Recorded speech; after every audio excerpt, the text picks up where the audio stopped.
प्रार्थना से शुरू करेंगे। प्रार्थना मुद्रा, प्रार्थना भाव, कृतज्ञ भाव, मन में ढेर सारा प्यार और आनंद भी। गहरी सांसें लेते हुए शुरू करेंगे।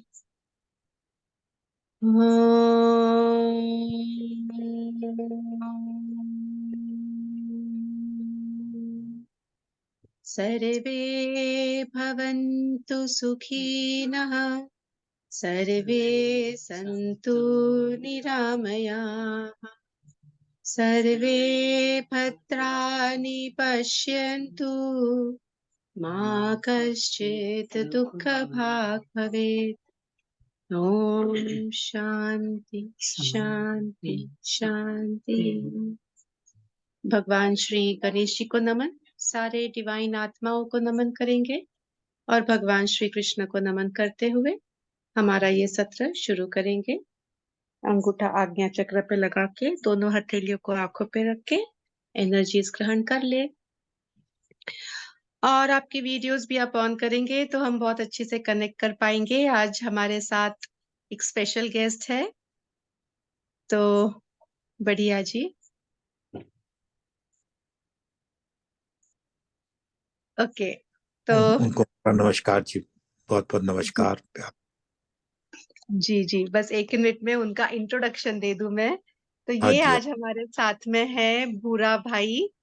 और भूरा भाई जूनागढ़ के जूनागढ़ में जो आश्रम है, अ, हम्म आयुर्वेदिक औषधि वन, यहाँ के ये हम्म, मुख्य है। ए, बहुत बढ़िया आश्रम है। कुछ दिन हम लोग वहीं साथ थे और अभी हैदराबाद में है भूरा भाई। तो खास तौर पे भूरा भाई ने 60 साल के उम्र के बाद में 3 महीने के अंदर पूरी भगवत गीता कंठस्थ की है। तो आज हम इनके साथ में चर्चा करेंगे। हमारा भगवत गीता का सत्र तो पूरा हो चुका है, 18 अध्याय का जो बेसिक गिस्ट है। और अगर आप कुछ जानना चाहते हैं तो हम भूरा भाई से इंटरेक्ट करेंगे। तो ओवर टू भूरा भाई। तो भूरा भाई नमस्ते, स्वागत है। नमस्ते नमस्ते सभी को। बुरा भाई जी प्रणाम नमस्ते। मेरा। आपके बारे में सुन के बहुत अच्छा लगा और हमें भी थोड़ा ज्ञान दीजिए अपने, जो भी आपने एक्सपीरियंस किया है उसका ज्ञान दीजिए हमें प्लीज। ठीक है ठीक है। ऐसे तो भगवत गीता के दूसरे अध्याय सांख्य योग है। इसमें 40वां श्लोक है कि हम जो भी कुछ करेंगे अध्यात्म के रास्ते में, तो अध्यात्म और संसार ऐसे तो अलग अलग है ही नहीं, लेकिन हमें पूरी श्रद्धा होना चाहिए ईश्वर में।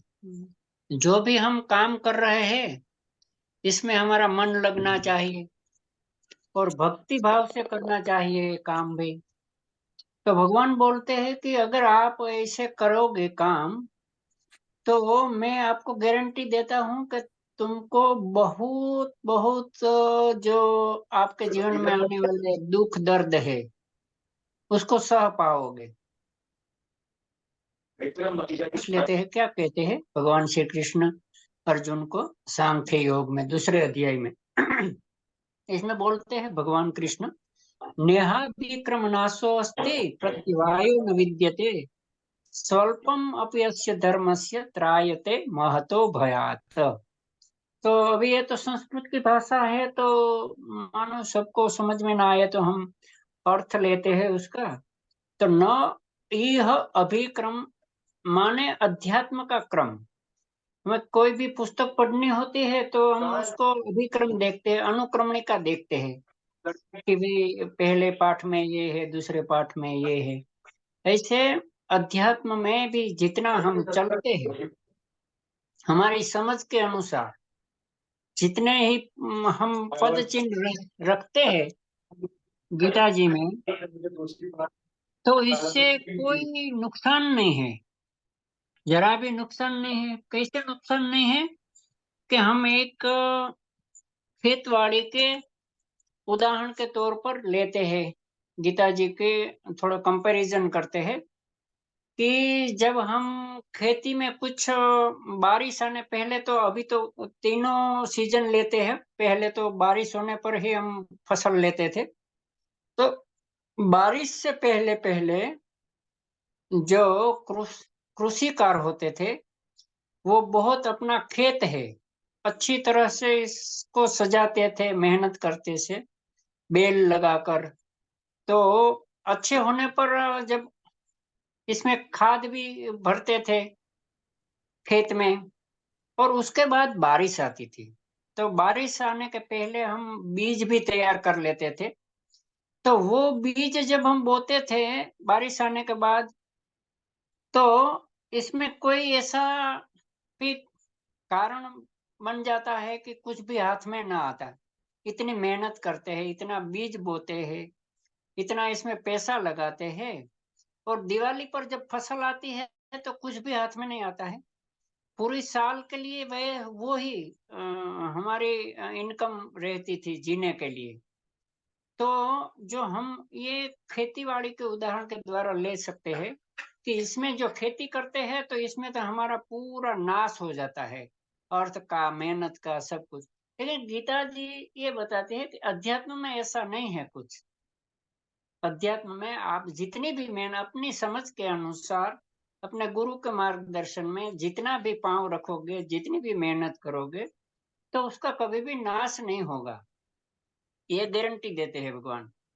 तो ये पहला चरण पूरा हुआ, न यह अभिक्रम नाशो अस्ति, मतलब अध्यात्म में हम जो भी मेहनत करेंगे उसका नाश नहीं है। और आगे बताते हैं प्रत्यवायो न विद्यते।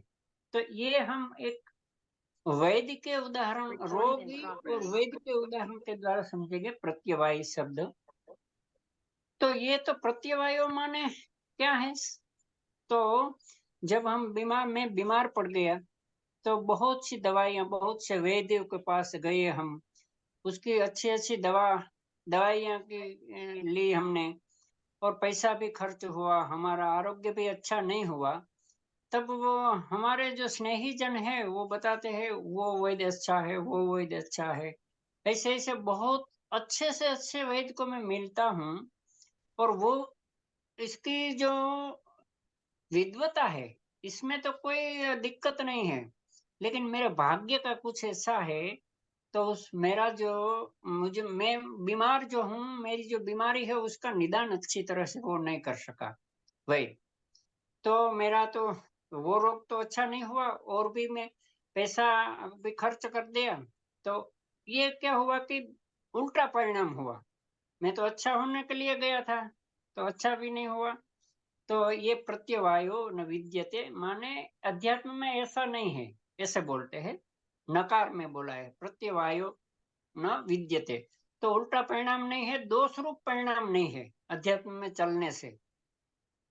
और आगे बता रहे हैं तीसरे चरण में स्वल्पम अपयस्य धर्मस्य, इस अध्यात्म धर्म का थोड़ा भी पालन हमने कर लिया तो जन्मों जन्म तक हमें जो भय है दुख का, आत्यंतिक दुख का, हमें विसर्जन करना है अध्यात्म के द्वारा, कि हमारे जीवन में कोई दुख रहे ही नहीं। और दुख रहेगा तो भी हम वो सह सकेंगे। हमारे पास हमें प्रभु में इतनी श्रद्धा होगी कि दुख हमारे सामने बहुत छोटा हो जाएगा। तो ये हमें 40वां श्लोक बताते हैं। और आगे देखो हम इसके आगे भी है कि आदमी दुखी क्यों होता है, तो वो भी दूसरे अध्याय का ही हम रेफरेंस लेंगे। तो वो तो है 63 और 64वां श्लोक है। ध्यायतो विषयान् पुंसः संगहतेषु नोपजायते, संगात संजायते कामः, कामात क्रोधो विजायते। और इसके नेक्स्ट श्लोक है क्रोधात भवति सम्मोह, सम्मोहात स्मृति विभ्रम, स्मृति भ्रंशात बुद्धिनाशो, बुद्धिनाशात प्रणश्यति।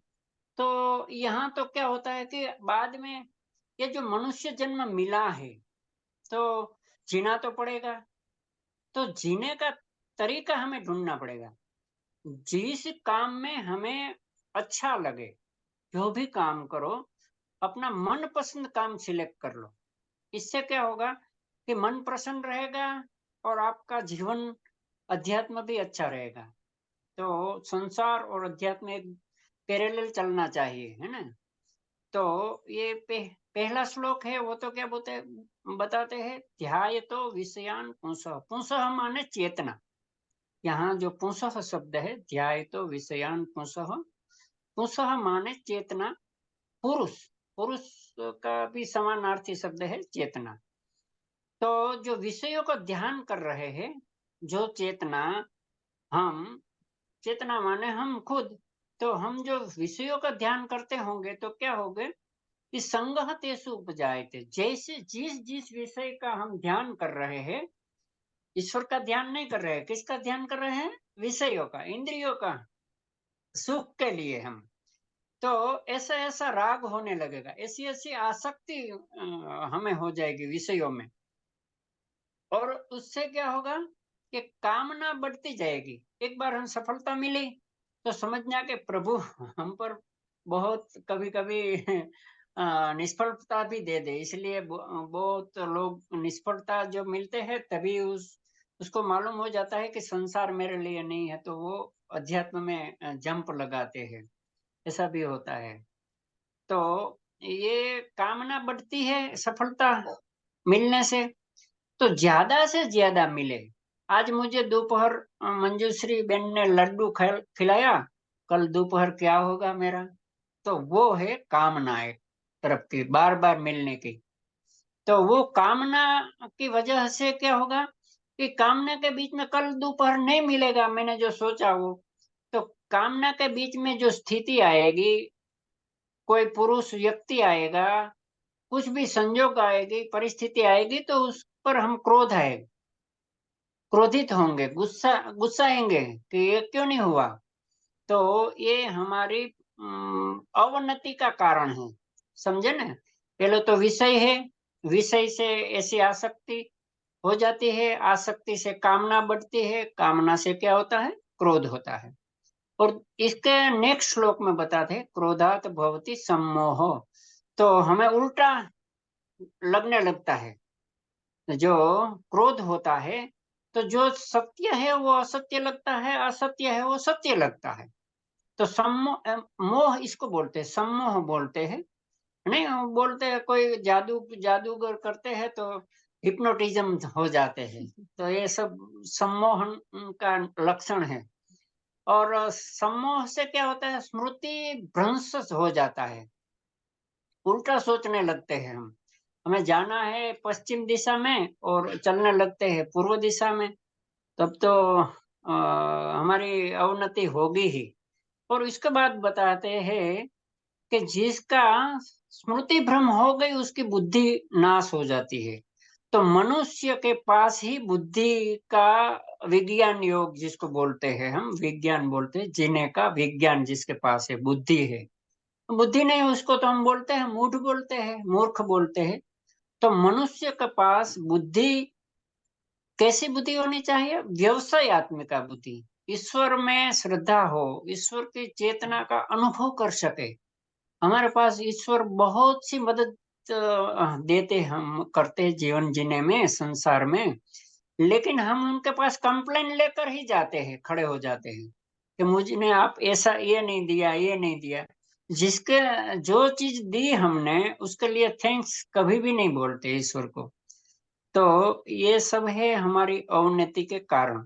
और उसके आगे बताते हैं, नेक्स्ट ही श्लोक में है कि राग द्वेष वियुक्तेस्तु विषयान ये इंद्रिय चरण आत्मवश्य विधेय आत्मा प्रसादम अधिगच्छति।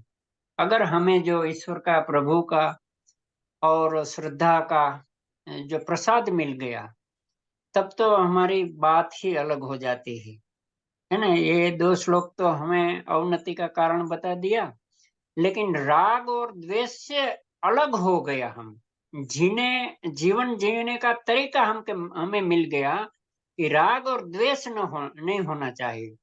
राग भी हमारे लिए उन्नति का कारण है और द्वेष भी इससे उल्टा है, द्वेष। तो राग द्वेष वियुक्तेषु, तो ये सप्तमी प्रयोग है कि राग और द्वेष से अलग हो गया। बाद में वो जो कुछ भी काम कर ले, इसमें कोई भी काम कर सकते हैं, राग द्वेष से अलग हो जाते हैं तो कोई भी काम आप कर सकते हो। और वो काम करने से हमारा जो आत्मा है वो विधेयक हो जाता है। दूसरों को लिए दूसरों के सुख के लिए वो तड़पता रहता है, मेहनत करता रहता है, चिंतन करते रहते हैं। तो उसको प्रभु का प्रसाद मिलता है। जो दूसरों के लिए जीने का तरीका जिसको मालूम हो गया, तो उसका ईश्वर संभाल लेते हैं। जैसे हमारे जूनागढ़ में एक नरसिंह मेहता हुआ, तो उसका संसार जीवन में 52 बार उसने मदद की कृष्ण भगवान ने, अलग अलग तरीके से। वो तो आप जूनागढ़ आओगे तो मैं उसका दर्शन भी कराऊंगा। नरसिंह भगत का एक मुचकुंद राजा हुआ है, तो वो उनका ये अवतार है नरसिंह मेहता। कवि, आदि कवि है गुजराती भाषा का, और बहुत बड़े भक्त हो गए। तो ऐसे आगे बताते हैं, एक श्लोक लेते हैं अभी हम। प्रसादे सर्व दुखानां हानि ही अस्य उपजायते प्रसन्न चेतसो ही आसु बुद्धि ही पर्यवतिष्ठते। किसकी बुद्धि स्थिर हो जाती है, व्यवसाय आत्मिका हो जाती है, प्रभु में श्रद्धा करने वाली हो जाती है, तो बोलते हैं जिसको प्रसाद मिला उसको ही। प्रसादे सर्व दुखानां हानि ही अस्य उपजायते। सब प्रकार के दुख का अंत आ जाता है प्रसाद मिल गया तब। और प्रसन्न चित्त है उसकी बुद्धि स्थिर हो जाती है। बस ये हमने 4-5 श्लोक लिया है, और आगे आपका कोई आपके श्लोक। सवाल है वो लेंगे। श्लोक हाँ तो आपका जो अभ्यास हो गीता जी में, उसमें हाँ कोई पूछ सकते हो, दूसरे अध्याय से 18 अध्याय तक। हाँ, सवाल यही है कि हम मोह कैसे त्याग सकते हैं। मोह का त्यागना कोई आसान नहीं होता, क्योंकि इस दुनिया में जब आए हैं तो मोह बढ़ता ही जाता है। तो उसको कैसे त्यागे, हम्म। उसका कोई हाँ। तरीका, क्या करना चाहिए क्या नहीं करना चाहिए, ताकि मोह कम होता चला जाए इस दुनिया से। एक तो मोह कम करने के लिए भगवान ने विभूति योग में बताया है, अलग अलग प्रकार की विभूति के वर्णन किया है। इसमें से सरल जो उपाय है वो है अज्ञानाम जप यज्ञो अस्मि। तो यज्ञों में, सब प्रकार के यज्ञों में मैं श्रेष्ठ प्रकार का जो यज्ञ हूँ वो जप यज्ञ है। कैसे जप यज्ञ से हम इसको कैसे समझेंगे कि जैसे मैं राम राम करता हूँ, तो मेरा जीवन राम जैसा ही नहीं, राम के नजदीक धीरे धीरे होंगे। और कृष्ण कृष्ण करेंगे। जो देखो, वैष्णव लोग बहुत सुखी होते हैं। आपने देखा हो किसी वैष्णव के साथ आपका, आप लोगों का जो परिचय हो, तो वो बाल कृष्ण की पूजा करते हैं। मालूम है ना आपको सबको, कि जो वैष्णव लोग हैं वो बाल कृष्ण की पूजा करते हैं। बाल कृष्ण का चरित्र पढ़ते हैं वो। राइट तो राइट। जैसे भगवान का आप पूजा करोगे, जो भगवान का आप श्रद्धा करेंगे, गुणगान। जिस भगवान, वैसा ही सुख आपको मिलेगा। तो बाल कृष्ण की जो वैष्णव लोग हैं, मैंने तो बहुत से वैष्णव लोगों को देखा है तो बहुत सुखी होते हो। और वो प्रार्थना में, अपनी पूजा में बहुत नियमित रहते हैं। तो हमें जो मोह का कारण है वो है हमारा स्वार्थ है, निजी स्वार्थ है, तुच्छ स्वार्थ है। निजी स्वार्थ तो होना चाहिए, लेकिन तुच्छ स्वार्थ है कि हम हमारा भला करने के लिए दूसरा को दुख नहीं पहुंचाए। तभी तो हम मोह में फंसेंगे नहीं, नहीं तो मोह में फंस जाएंगे। और ये बताते हैं आगे अध्यायों में, त्रिविधम निरकस्य इदम दारम नाशनम आत्मनः कामः क्रोधस् तथा लोभस् तस्मात् एतत्त्रयम् त्यजेत। काम, लोभ और क्रोध, काम, क्रोध और लोभ। तो लोभ है ना, वो एक मोह का एक दूसरा स्वरूप है। तो ये है ना, ऐसे हमारे योग सूत्रों, गीता जी के साथ साथ हम योग सूत्रों को भी यहाँ ले सकते हैं कि अज्ञान के कारण हमें मोह उत्पन्न होता है। अविद्या या तो अज्ञान के कारण। अविद्या, अस्मिता, राग, द्वेष, अभिनिवेश, ये पंच क्लेश है हर जीव का। तो ये पंच क्लेश को हमें दूर करना पड़ेगा, क्योंकि पंच क्लेश इसको पर्व, उस उत्सव मानकर हम जी रहे हैं। पूरी जिंदगी इसमें खत्म हो जाती है अज्ञान में ही। अज्ञान है, उसके आगे है अस्मिता है, राग, द्वेष और अभिनिवेश। तो ये पंच क्लेश है, हर जीव के लिए है, आपके लिए है, इसे हमारे लिए भी है। हम साथ में मिलकर इसका एक उकेल, समस्या का हल निकालना पड़ेगा, है ना। तो सतत गीता जी, और गीता जी में आगे 14वें अध्याय में बताते हैं कि इदम ज्ञानम उपाश्रित्य मम साधर्म्य आगताः। ये अध्यात्म धर्म का पालन करने के बाद क्या होता है, आप मेरे जैसे हो जाओगे। देखो कितनी बड़ी बात कर दी भगवान ने, कि आप खुद मैं बन जाओगे। मैं जो ईश्वर का जो धर्म है वो आप में चले, आप उसको धारण कर सकोगे। तो इदम, ये तो अध्यात्म धर्म का हमें प्रश्न ही होना चाहिए कि क्यों हम पालन न करें। अध्यात्म के अनुसार ही जीना चाहिए, अध्यात्म में ही उठना चाहिए, अध्यात्म में ही सोना चाहिए, है ना। एक रास्ता मैं आपको सरल बताता हूँ कि आप बोल रहे हैं कि मोह को कैसे हम दूर रहे, मोह कैसे कम हो।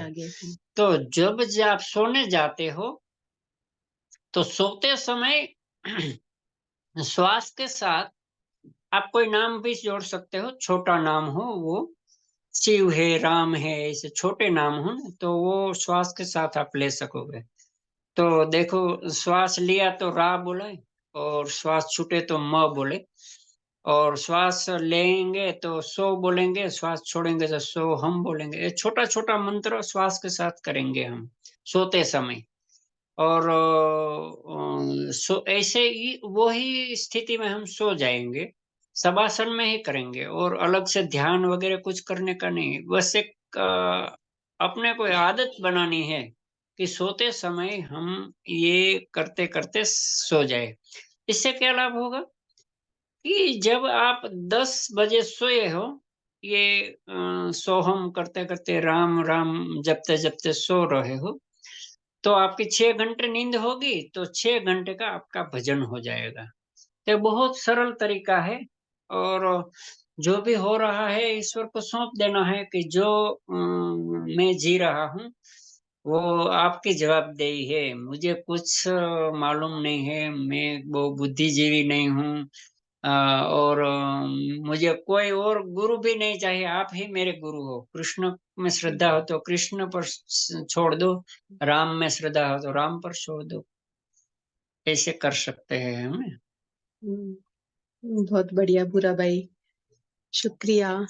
और भी अगर किसी के सवाल हो तो और भी आपके कुछ सवाल है?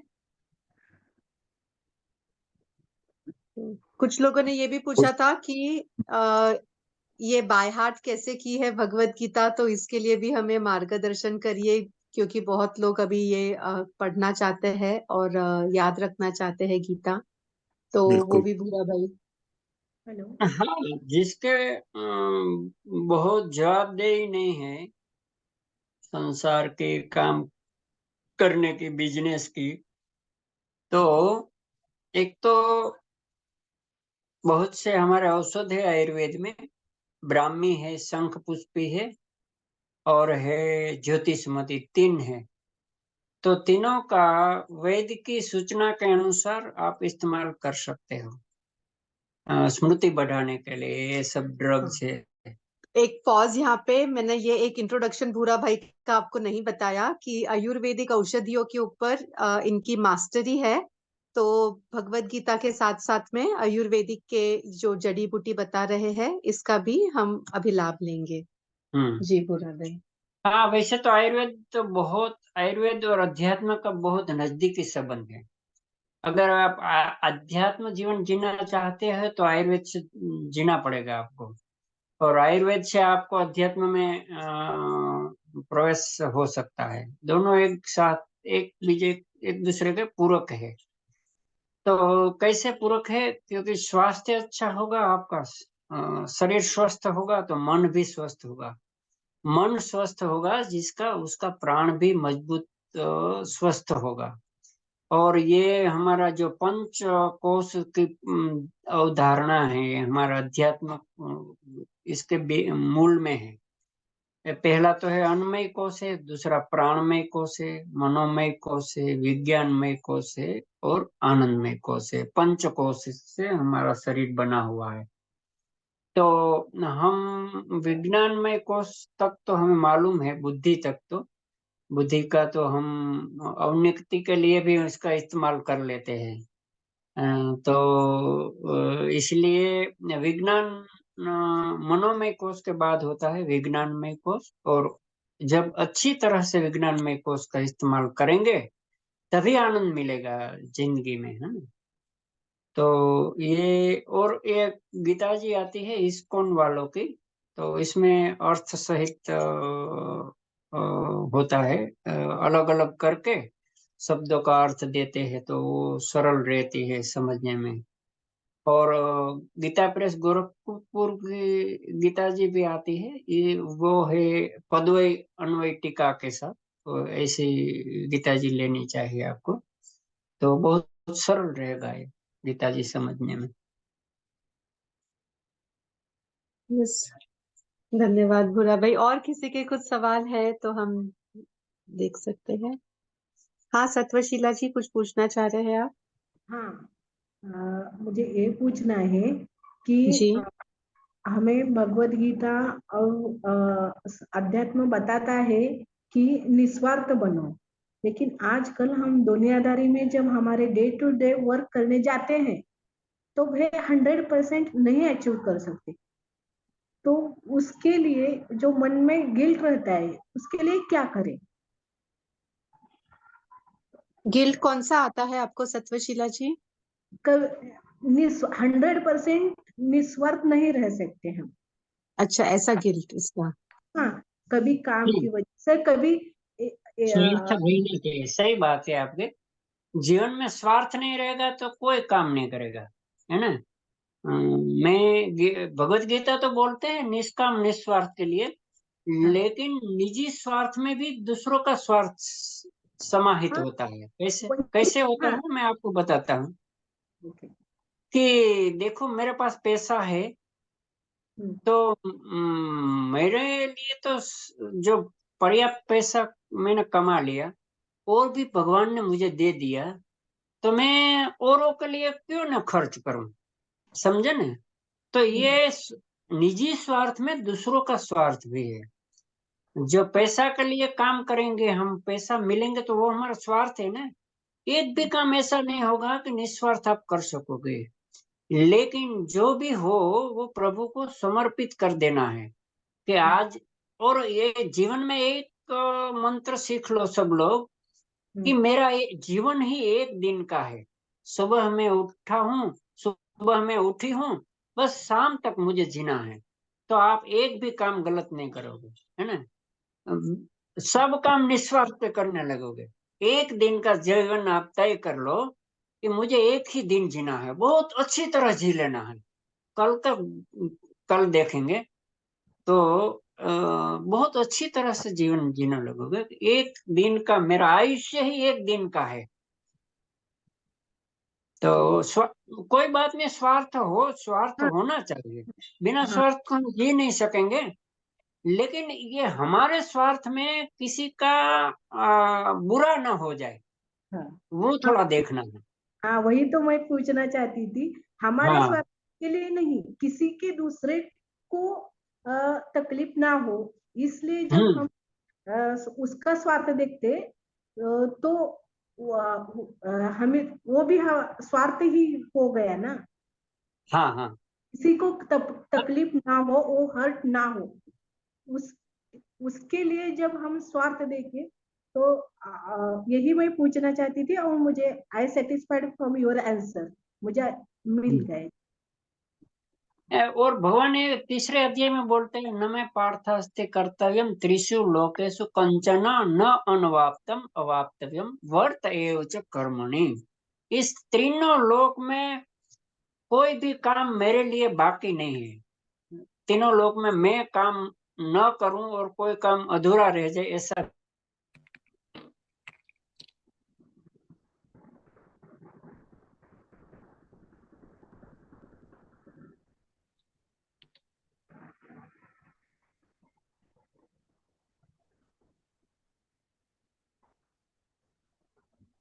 किया है। भगवान कृष्ण काम किया है हमारे लिए कि इसके रास्ते पर चलेंगे तब तो हमारा श्रेय है ही। क्योंकि दो रास्ता है, प्रेय और श्रेय।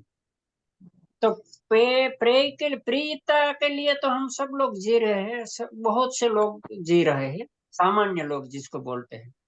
जो गीता जी में जो विश्वास रखते हैं, श्रद्धा रखते हैं और मन को हम शुद्ध करना चाहते हैं, अंतःकरण चतुष्टय जिनको बोलते हैं। हमारा जीने का साधन क्या है? ये इंद्रियों तो हम सब जानते हैं, आंख जानते हैं, कान जानते हैं सब लोग कि कान से अच्छा सुनना चाहिए, आंखों से अच्छा देखना चाहिए, है ना, वाणी से अच्छा बोलना चाहिए। ये हम हमारी इंद्रियों को हमें पता है। लेकिन थोड़ा परेशानी कहाँ है कि ये अंतःकरण चतुष्टय है, हमारे जीने का साधन है। चार चीज है, वो क्या है? मन है, बुद्धि है, चित्त है और अहंकार है। ये हमारे अंतःकरण चतुष्टय है। तो और साधन हर जो जिसको इस जन्म में है मुक्ति चाहिए, मोक्ष चाहिए, तो साधन चतुष्टय है जीने के लिए। ये तो अंतःकरण चतुष्टय है, उनको शुद्ध करना पड़ता है साधना के द्वारा, अध्यात्म के द्वारा, गुरु के द्वारा, गीता के रास्ते पर चलते चलते ये शुद्ध हो जाएंगे। तो और साधन चतुष्टय क्या है?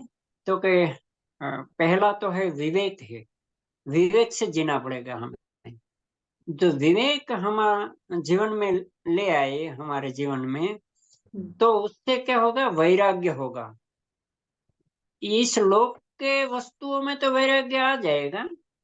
ये पृथ्वी के जो भी चीज है जीने की या प्राप्त करने की, इसमें तो वैराग्य हो जाएगा। तो इसका मतलब ये नहीं कि कुछ पाने की इच्छा, कुछ भी पा लेंगे लेकिन इसमें आसक्ति नहीं होगी, इसका अर्थ ऐसा करेंगे हम। तो विवेक से वैराग्य होगा, हमारा अभ्यास अच्छा होगा तो विवेक आएगा। तो विवेक से वैराग्य प्राप्त होगा और वैराग्य से सठ संपत्ति साधक में आ जाएगी। सठ जो जीने की सठ संपत्ति है वो आ जाएगी, सम दम उपरति वो सब है। और चौथा है मुमुक्षुत्व। ये चार है हमारा साधन चतुष्टय है। अंतःकरण चतुष्टय और साधन चतुष्टय हमारे लिए बहुत जरूरी है जीने के लिए, है ना, मोक्ष प्राप्ति की ये साधन है सब।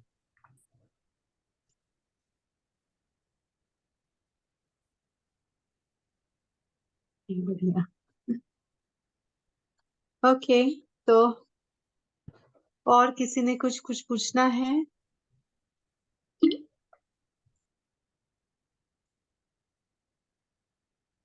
बढ़िया, तो हम लोग सबको समझ में आया कि नहीं आया? बहुत अच्छा समझ में आया और अच्छा, आपने डाउट क्लियर किए और हमें बहुत अच्छा लगा। और जब भी फिर मौका मिलेगा फिर हम आपसे और पूछेंगे और ज्ञान प्राप्ति करेंगे, क्योंकि अच्छे लोगों के साथ बैठ के ही आदमी में सीखा जा सकता है। तो आपका बहुत बहुत धन्यवाद कि आपने अपना टाइम दिया। नहीं मैंने तो आपको बार बार समय दूंगा, लेकिन एक बात पुनरावर्तन करूंगा कि आज सोते समय ही एक दूसरे का एक ग्रुप बनाकर एक दूसरे को याद दिला दे कि भाई आप सोने जाओगे उसके पहले आपको ये श्वास के साथ तो कोई भी एक आपको अच्छा लगे वो मंत्र, है ना, ठीक, राम है, बहुत सोहम है, ओम है, कुछ भी, बहुत लेकिन बढ़िया। छोटा होना चाहिए, है ना। हम्म। तो आपका ये देखो, हम सोते हैं तो सपनों में सोते हैं। अगर ऐसा करोगे ना आप, तो आपका जो मोक्ष है ना, वो एकदम निहित हो जाएगा, निश्चित हो जाएगा, है ना। क्योंकि ये पूरी जिंदगी हम ऐसे सोते सोते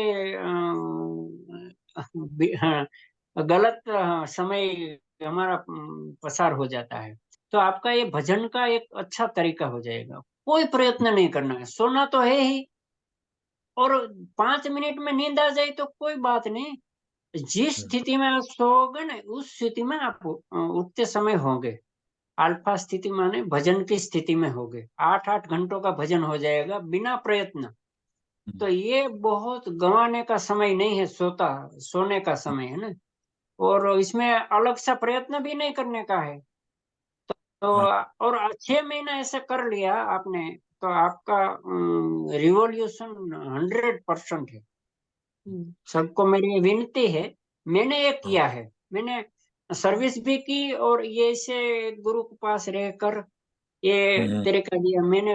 रोज आपके जैसे ही प्रश्न होता है, भाई मोह कैसे नष्ट नहीं होता गुरुजी, तो क्या करें। तो बोले कि आप सोते समय श्वास के साथ कोई भी एक नाम लेते लेते सो जाओ, बस।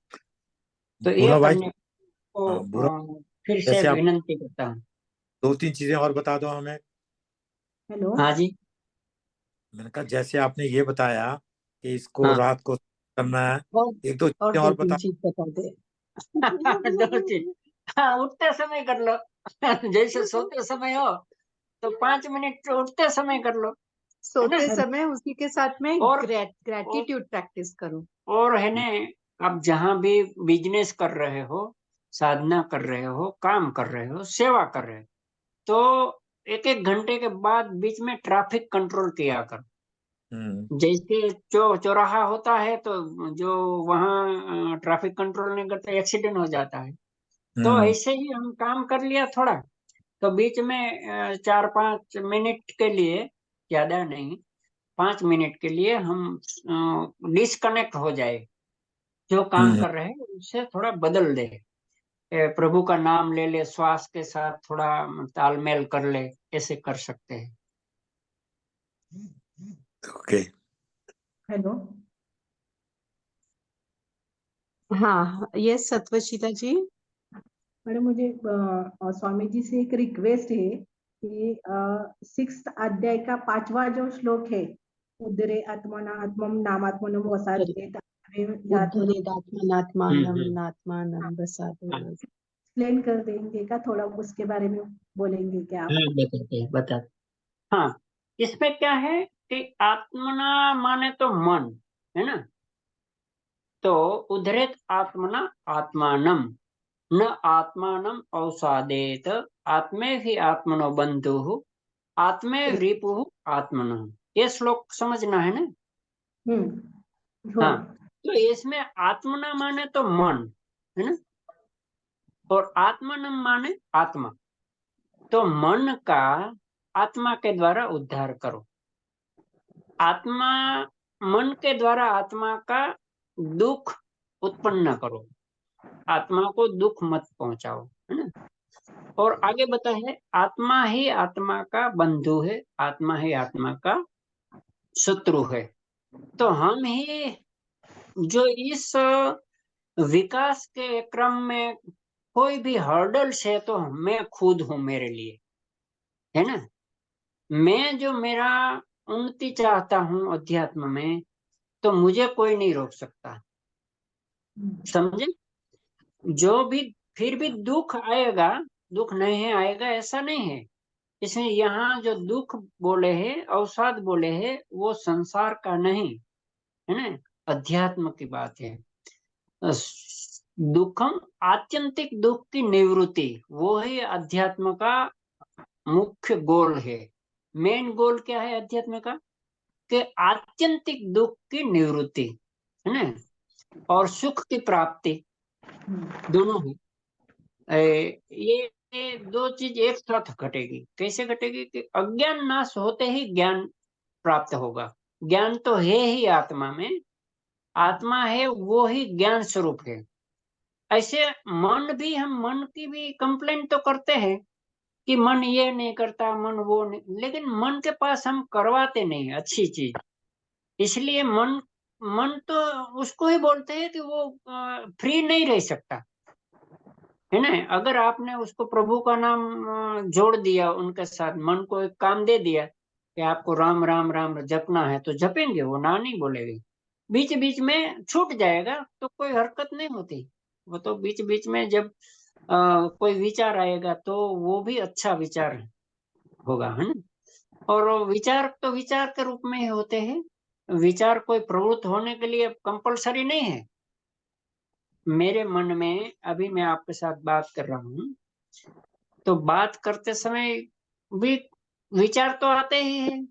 तो जो भी विचार आते हैं तो उसमें प्रवृत्त होना कंपलसरी नहीं है। वहां बुद्धि लगाना है कि इस काम करने जैसा है कि नहीं करने जैसा है ना। मन मन का कार्य ही संकल्प विकल्प है। वो दो ऑप्शन आपको दे सकते हैं कि भाई ये भी कर सकते हो और ये भी कर सकते हैं। इसके बाद बुद्धि आपको बताएगी कि भाई ये नहीं करने जैसा है और ये करने जैसा है।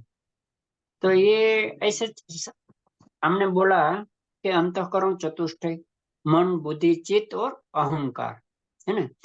तो ये चारों चीज है तो एक ही, लेकिन जो उसका फंक्शन बदल गया, संकल्प विकल्प आ गया अंतःकरण चतुष्टय में, तो वो मन बोला जाता है।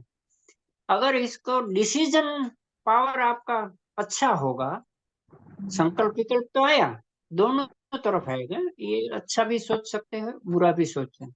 बुरा सोचते हैं तो बुद्धि लगाएंगे, वहां बोलेंगे कि भाई ये नहीं करने जैसा है, चोरी करोगे तो आप जेल जाओगे और डंडा खाओगे। ये सब उनको बताना पड़ता है मन को कि भाई चोरी करने से चीज तो मिल जाएगी और जेल भी जाना पड़ेगा, तो मन पीछे हट जाएगा कि भाई जेल नहीं जाना है मुझे। तो ये है ना, फंक्शन की वजह से अलग अलग बोलते हैं इसका। कि जो संकल्प विकल्प करेगा तो मन, और डिसीजन लेगा तो वो बुद्धि। और बार बार अच्छी चीजों का आदत पालना वो चित्त का काम है ना। सत्संग, अभी हम सत्संग किया 1 घंटा, तो इसके बाद मेरे जीवन में भी कोई फर्क ना पड़े और मैं बोलने के लिए बोल लिया और आपके जीवन में भी कोई फर्क ना पड़े, तब तो ये व्यर्थ है। तो दोनों तरफ फायदा ही फायदा होना चाहिए। वो चित्त में हमें याद करना पड़ता है। अभी इससे सत्संग पूरा होगा और कल या तो फिर मिलेंगे, तब तक हमें ये चित्त में बार बार आना चाहिए कि ये बात कही थी, ये बात कही थी, तो उसको चित्त बोलते हैं। और अहंकार है, तो संसार का अहंकार तो हमें अवनति की तरफ ले जाते हैं, लेकिन प्रभु का अहंकार, मैं मनुष्य हूँ, मैं छोटी मोटी चीज में कोई छोटी मोटी चीज नहीं हूं मैं। छोटे लक्ष्य के लिए मैं नहीं जीऊंगा। जो छोटे लक्ष्य के लिए मैं जीऊंगा तब तो मेरा मानव मनुष्य जन्म व्यर्थ है। मेरा लक्ष्य बड़ा है, मैं तो इसी जन्म में मोक्ष पाने के लिए जन्मा हूँ, है ना। ऐसा हमें बहुत कुछ जीवन में, ये भी हमारा अहंकार, ये सात्विक अहंकार है और वो काम का है ना। वैसे हमारे जीवन में है ना, एक तो कई हमारी स्मृति बन गई है जो काम की नहीं है ना। तो देखो, हमारा संतान है, बड़े होते हैं तो हम ऐसे ही लगते हैं माँ बाप की वजह से कि वो 6 महीना का है। उनको भी प्रगति के लिए उनको स्वतंत्रता दे दो और अब हम अपना काम करने लगे। उनको स्वतंत्रता मिलेगी और हमें निवृत्ति मिलेगी, दोनों तरफ फायदा ही फायदा है। तो हम तो जो उसको नहीं, और उसको भी अरुचि पैदा हो जाती है।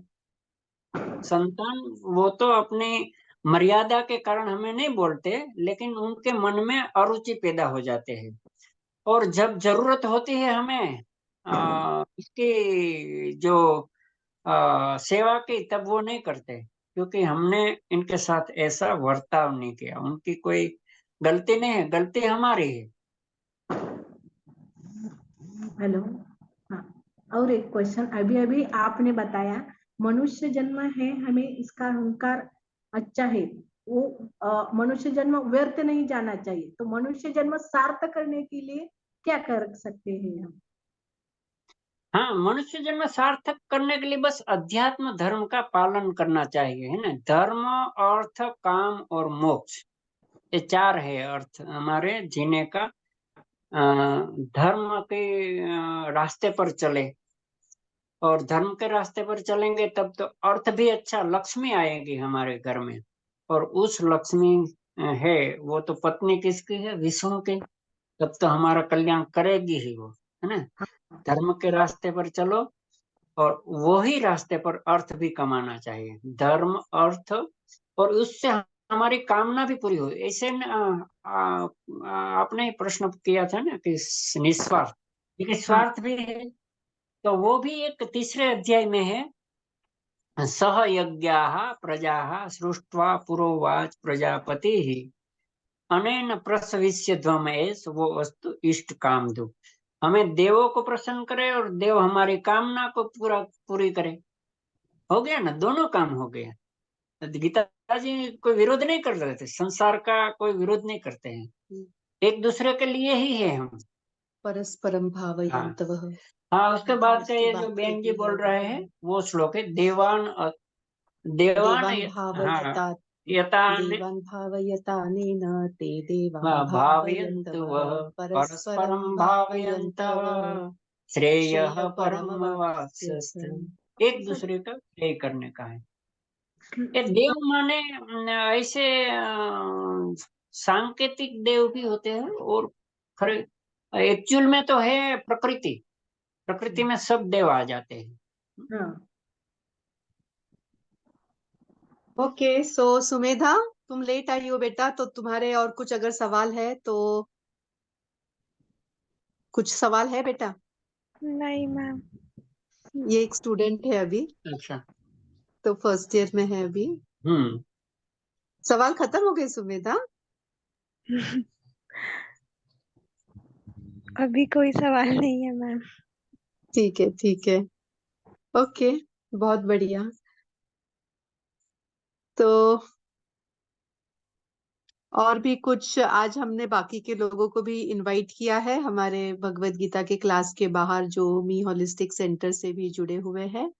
आप भी अगर कुछ सवाल पूछना चाहते हैं तो हमारे पास एक 5 मिनट है, तो हम बात कर सकते हैं।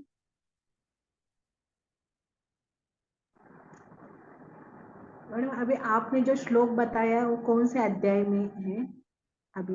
तीसरे अध्याय में 11, 10-11। 10-11।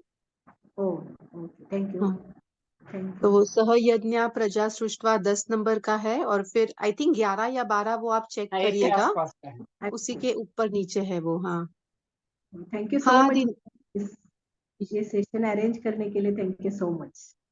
जी, वो तो भूरा भाई से बताइए तो। यस हाँ, जी, थैंक यू, थैंक यू। हाँ तो दिनेश भाई, नमस्ते नमस्ते। नमस्ते नमस्ते। आपका और भूरा भाई का दर्शन होके मैं काफी खुश हो गया। जी जी, और भूरा भाई के कारण ही आपसे मुलाकात हुई, तो चलो और बढ़िया, नहीं वापस से भूरा बढ़िया भाई का लगा। तो ज्ञान का अमृत पान हम वीक में 2 दफे करते ही हैं। जी तो भूरा भाई का कोई सवाल ही नहीं है, तो उसको तो हम कुछ पूछ भी नहीं करेंगे, क्योंकि उसका अविरत ज्ञान प्रवाह हमको मिलते हैं। जी तो हम इतना भाग्यशाली भी हैं। जी। और बताइए, तो हम ऐसे ऐसे कुछ भी है तो मैसेज देंगे तो आपका भी लाभ हमको मिलता रहेगा। जरूर जरूर जी, थैंक यू। अभी और कुछ कुछ शुरू करते ही रहेंगे, तो जल्द शुरू करेंगे जी। Okay, thank you. और या थैंक यू। मेरा जैसा सब्जेक्ट का कुछ है तो कभी भी याद करने का। जरूर, वो भी रखेंगे, वो तो बहुत सभी को लाभ होगा, और एक ये प्लेटफॉर्म ही बस यही है कि लोगों को हम जोड़े। नहीं, बराबर आ, है। तो कुदरत जरूर ने हमको करेंगे जो दिया है उसी का ये 65 ईयर के निचोड़ है। आम जी। जनता को मिलना चाहिए, वही हमारी जन्म की फर्ज है।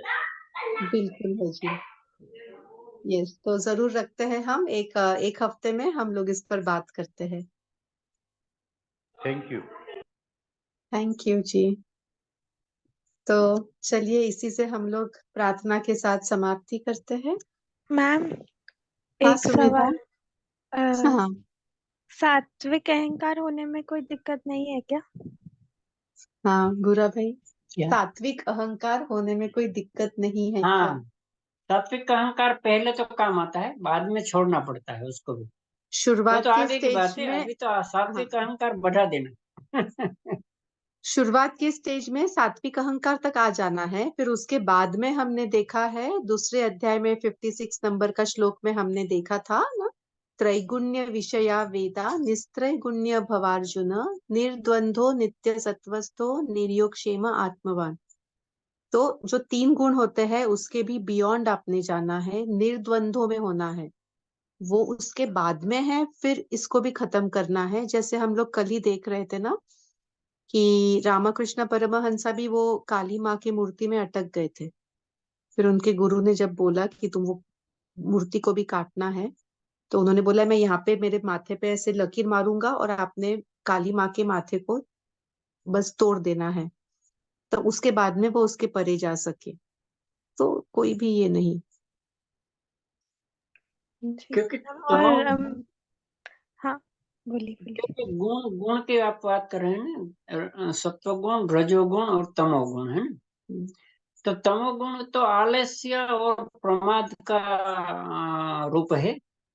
जिसके जीवन में प्रमाद है, आलस्य है, तो वो तो तमोगुण है।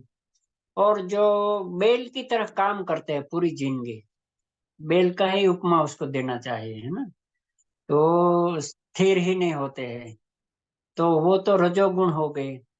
लेकिन सात्विक गुण है वो शांति की तरफ ले जाते हैं, प्रभु की तरफ ले जाते हैं ना। और शांति और समृद्धि दोनों बढ़ते हैं। प्रभु की तरफ जाओगे तो समृद्धि भी बढ़ेगी आपकी। ऐसा नहीं है कि समृद्धि के विरोधी है शांति, दोनों एक साथ चलेगी। तो इसीलिए सत्व गुण है वो पहले तो बढ़े तो अच्छा है। इसी वजह से, इसी से हमारी बुद्धि सूक्ष्म होगी। व्यवसाय, गीता जी में 2 प्रकार की बुद्धि बताई है। व्यवसायत्मिका बुद्धि ही एक ही कुरुनंदन, बहुशाखा ही अनंता बुद्धयो अव्यवसायिनाम। जो वहाँ प्लूरल बहुवचन बताया अव्यवसायत्मिका, तो बहुत प्रकार की है ना। व्यवसायत्मिका बुद्धि एक ही है और वो ही प्रभु को जान सकते हैं। और आगे क्या बताते हैं, बहुशाखा ही अनंता, बहुशाखा वाली अनंत, इसका कोई अंत ही नहीं है। अव्यवसायत्मिका जिसको हम बोलते हैं इंफॉर्मेशन, सब जो जीने के लिए जो इंफॉर्मेशन है वो अव्यवसायत्मिका बुद्धि है। और जैसे हम, मुझे मेरे पिता में कोई शंका नहीं होनी चाहिए ना, ऐसे ही प्रभु में भी कोई शंका नहीं होनी चाहिए। उसको व्यवसायत्मिका बुद्धि बोलते हैं, है ना। कोई बोले कि प्रभु है कि नहीं है, तो उसको हम पूछेंगे कि शांति आपको चाहिए कि नहीं चाहिए। तो शांति चाहिए तो शांति ही पर्याय है प्रभु का। प्रभु ही शांति दे सकते हैं हमें, है ना? और मेरे पास कोई खजाना भर के नहीं रखा है कि वो शांति में सबको बांट दे। तो हम तो प्रभु के संतान हैं। और प्रभु के संतान के नाते छोटे से छोटे जीव से लेकर बड़े से बड़े मनुष्य तक सबको शांति, सबका कॉमन है।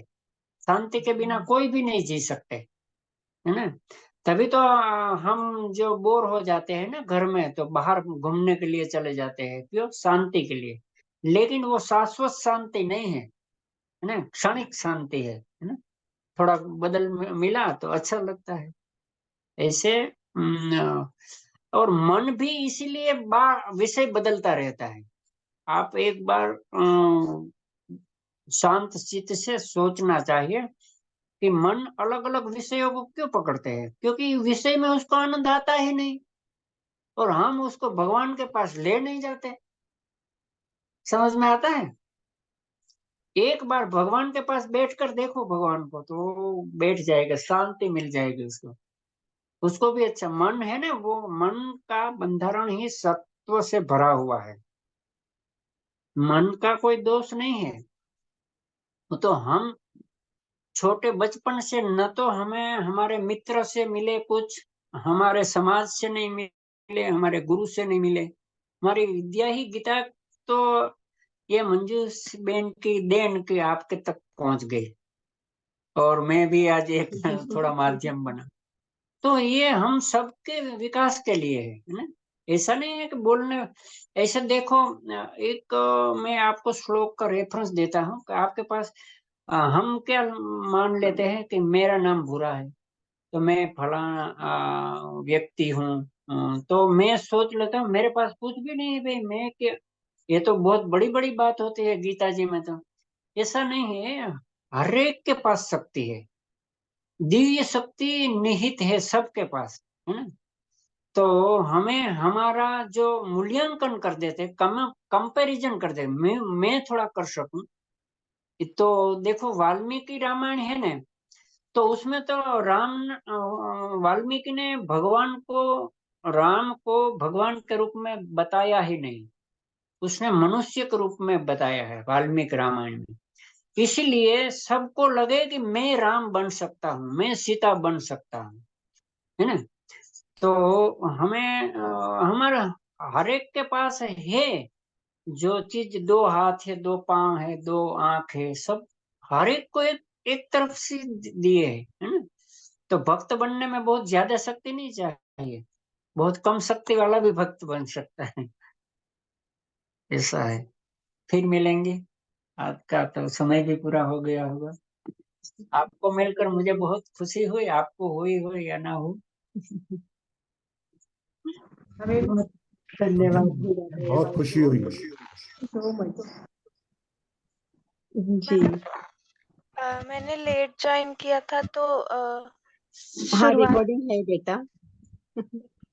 मैं हाँ, कल उसको, एक दिन प्रोसेसिंग होने में लगता है, तो मैं कल देखती हूँ, ठीक है। रात में सोने के पहले क्या करना है मैम? प्रार्थना करनी है और मंत्र जप करना है। तो आप कोई भी एक छोटा सा मंत्र ले लीजिए, और ये हम अभी जैसे बीटा स्टेट में है। ये ईईजी जब हम निकालते हैं ब्रेन का, तो 12 हर्ट्ज टू 20 हर्ट्ज के बीच में वो फ्रीक्वेंसी आती है।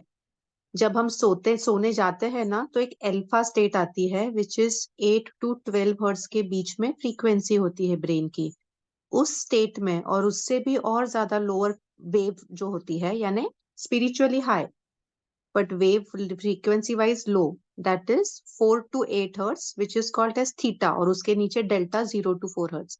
तो जब ये जो स्टेट होता है, full conscious to alpha state to theta state and delta state, तो वो हमारे सबकॉन्शियस तक हमें पहुंचाता है।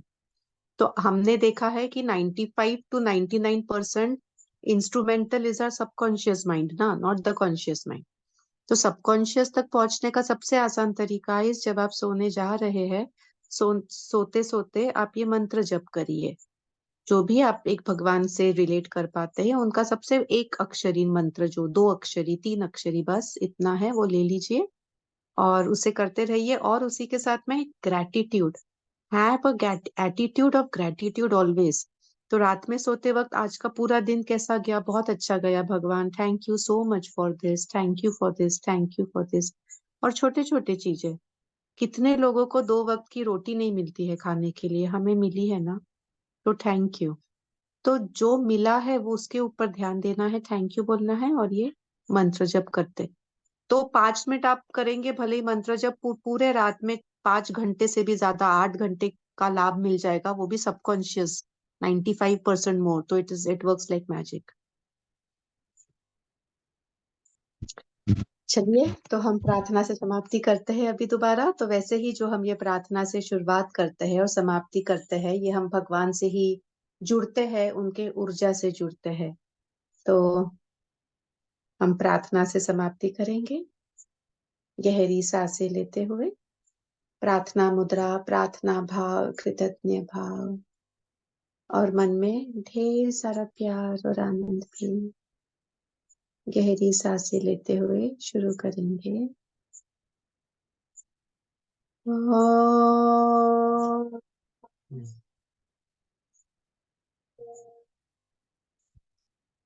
सर्वे भवन्तु सुखिनः, सर्वे सन्तु निरामयाः, सर्वे भद्राणि पश्यन्तु, मा कश्चित् दुःखभाग् भवेत्। ॐ शान्ति शान्ति शान्ति। ओम श्री कृष्णार्पणमस्तु। शांति ओम तत्सत।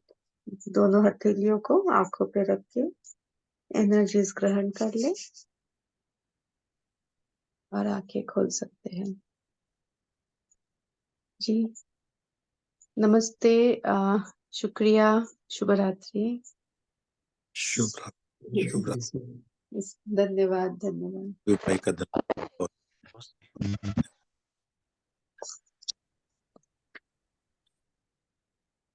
आपका भी बहुत अच्छा